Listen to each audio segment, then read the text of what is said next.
میں نے اپنی فیملی اور اپنے لیے آسٹریلیا کے ویزا کا اپلائی کیا ہوا ہے، استخارہ کرو کہ اگر خیر ہے تو اللہ آسان کر دے اور شر ہے تو اللہ دور کرے۔ میں نے اپنا خواب بولا، حضور پاک نے خواب کی تعبیر دی، بڑی اچھی بات ہے، بڑے خوش قسمت ہو۔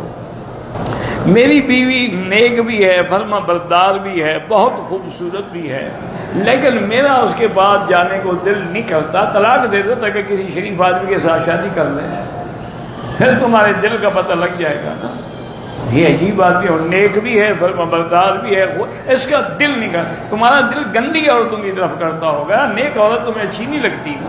الخبیثات للخبیثین والخبیثون للخبیثات والطیبات للطیبین والطیبون للطیبات۔ پاکیزہ مرد پاکیزہ عورت کو پسند کرتے ہیں اور خبیث خبیثہ کو پسند کرتے ہیں۔ الزانیۃ لا ینکح الا زان، زانی عورت زانی مرد سے شادی کرتی ہے اور زانی مرد بھی زانی عورتیں ڈھونڈتا ہے، تو تم کسی خبیثہ پر دل دے بیٹھے ہو گے نا، تو اس لیے اس بیچاری پاک بات عورت کو لٹکاؤ، فارغ کر دو۔ میری عمر 20 سال ہے، سر میں درد رہتا ہے، سورت فاتحہ 7 دفعہ پڑھ کے پانی پہ دم کر کے پیا کریں۔ اگر سردیوں کی موسم میں صبح کے وضو کے ساتھ جراب پہن لی جائے، دوبارہ وضو کی حالت ہو تو پاؤں پر مسح کر سکتے ہیں، جرابوں پر مسح نہیں کر سکتے۔ اگر چمڑے کے موزے پہنے ہوئے ہوں تو ان پر مسح کر سکتے ہیں۔ المسح علی الخفین، حدیث میں لفظ خفین کا ہے۔ اور دوسرا دیکھیں نا، آپ کو اللہ نے پڑھے لکھے لوگ ہیں، خدا کے لیے بتائیں، حضور کے زمانے میں یہ ہے کہ نیلون کی جرابیں تھیں، اسی پہ مسح کرتے تھے حضور پاک، اس وقت یہ بنی بھی تھی، لفظ جراب آ گیا تو پیچھے پڑ گئے اس کے۔ کہتے تھے کہ ہم حنفی لوگ جو ہیں حرم میں آتے ہیں تو امام حرم کے پیچھے نماز پڑھتے ہیں تو رفع یدین کر سکتے ہیں، جب رفع یدین کرنا ضروری ہی نہیں حنفی مسلک میں تو کیوں کرو؟ رفع یدین نہ کرنے کے دلائل جو ہیں وہ کرنے سے زیادہ قوی ہیں۔ ہم ان پر اعتراض نہیں کرتے جو کرتے ہیں، لیکن جو نہیں کرتے ان پر ان کو بھی حق نہیں پہنچتا کہ اعتراض کریں۔ سب سے بڑی حدیث ہے جو حضرت عبداللہ ابن عمر کی روایت سے رفع یدین کرنے کی، خود حضرت عبداللہ ابن عمر رفع یدین نہیں کرتے تھے۔ تو یہ قاعدہ ہے کہ جب حدیث کا راوی خود عمل چھوڑ دے، اس کا معنی یہ ہے کہ وہ عمل ختم ہو چکا ہے۔ میرے والد عبدالحفیظ اللہ مغفرت کرے، میرے بھی بہت بڑے عالم تھے، میرے ماموں تھے مولانا شمس الدین صاحب رحمۃ اللہ علیہ، بڑے علماء میں سے تھے۔ ان کا بھی پوتا محمد اسماعیل فوت ہوا ہے، اللہ مغفرت فرمائے، اللہ ان کے پسماندگان کو صبر جمیل عطا فرمائے۔ اللہ کی شان ہے، ان کے بیٹے بھی فوت ہو گئے، اب یہ پوتا بھی فوت ہو گیا، اب گھر میں عورتیں ہی عورتیں ہیں، اللہ ان کی مدد کرے۔ میں نے پہلی 2 رکعات میں تشہد میں مل گیا، پھر امام نے سلام، میں نے کھڑے ہو کے 2 رکعتیں پڑھی، یعنی 2 رکعتیں پڑھی، 2 رکعت بچ گئی۔ تو 2 رکعت آپ نے جو پڑھنی ہے اس میں صرف فاتحہ پڑھیں گے اور کچھ بھی نہیں پڑھیں گے، اور بعض علماء احناف فرماتے ہیں کہ خاموش رہے، کچھ بھی نہ پڑھے، چونکہ امام کے پیچھے تھا۔ میرے والد صاحب 40 دن کے لیے تبلیغ پہ گئے ہیں، اللہ کامیاب کرے۔ اشراق کی 4 رکعت سنت ہے، ویسے 2 پڑھو تو جائز ہے۔ میرا بیٹا بالکل کہنا نہیں مانتا، اللہ ہدایت دے، تم بھی شاید اپنے والد کے نافرمان رہے ہو، وہی سزا بھگتنی پڑتی ہے اولاد کی طرف سے۔ اگر تم اپنے والد کے فرما بردار ہوتے تمہاری اولاد کبھی نافرمان نہ ہو۔ یاد کرو اپنے گناہ، توبہ کرو، استغفار کرو، اور 100 دفعہ سورۃ اخلاص پڑھ کے والد لڑکے کی ہدایت کے لیے دعا کرو۔ اگر دانت میں کوئی گوشت کا ذرہ پھنس گیا، ہم نے وضو کر لیا، نماز میں نماز ہو گئی، کوئی فرق نہیں پڑتا ہے، وضو بھی ہو گیا۔ قرض دار جو ہے وہ ہمیشہ بہانے کرتا ہے، ہم جھوٹ بول کے قرضہ وصول کر سکتے ہیں، اپنے حق لینے کے لیے اگر جھوٹ بولنا ضروری ہے تو بول سکتے ہیں۔ میری بہن کے رشتے کے لیے سورۃ الرحمن 3 دفعہ روز پڑھ کے دعا کریں، اللہ آسان کریں گے۔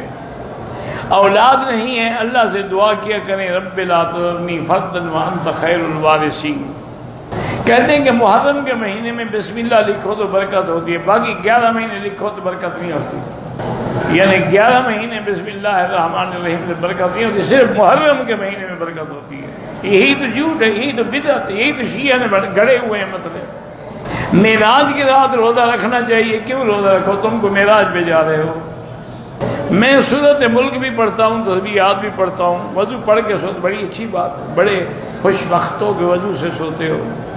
ایک آدمی نے 2 یا 4 سال پہلے ہمارے پیسے بزنس میں لگائے ہیں، اب پیسے بھی واپس نہیں کر رہا۔ اللہ سے دعا کرو، کیونکہ اصول یہی ہوتا ہے۔ میرے ایک دوست تھے، وہ کہتے مکی صاحب کسی کو پیسے دینے والا بے وقوف ہوتا ہے اور لے کے واپس کرنے والا احمق ہوتا ہے۔ میں نے کہا کیوں دیے تم نے؟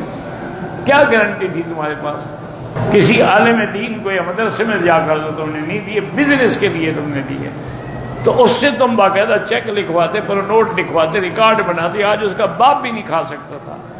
بزنس کے طریقے سے کرو۔ کہتے ہیں کہ جب کوئی فوت ہو جائے، اگر آپ روتے ہیں، ہاں اگر واویلا کرتے ہیں، کپڑے پھاڑتے ہیں، تھپڑ مارتے ہیں منہ پہ، تو پھر میت کو تکلیف ہوتی ہے۔ اور بعض علماء کہتے ہیں کہ اگر میت کا منشا یہ تھا کہ میرے اوپر روئیں، پھر اس کو تکلیف ہوگی، ورنہ اس کا کیا قصور ہے؟ میرے والد نے بیٹیوں کے نام جائیداد لکھ دی تھی، بیٹیوں بھائی نے پٹواری کے ساتھ مل کر بہنوں کی جگہ بیوی اور بھابھیوں کے انگوٹھے لگوائے، بالکل یہ فراڈ ہے، اس کے خلاف کیس کریں، انشاءاللہ وہ 420 میں جیل جائے گا، اور جنہوں نے وہ جھوٹے انتقال انگوٹھے لگوائے وہ بھی سب جیل چلے جائیں، کیونکہ آج کل تو 1 منٹ میں انگوٹھے کو دیکھ لیتے ہیں کس کا ہے۔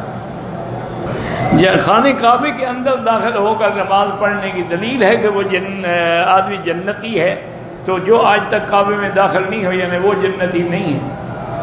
حضور نے تو کہیں نہیں فرمایا کہ جو کعبے کے اندر نماز پڑھے گا وہ جنت، کہا جو کلمہ پڑھے گا وہ جنتی ہے۔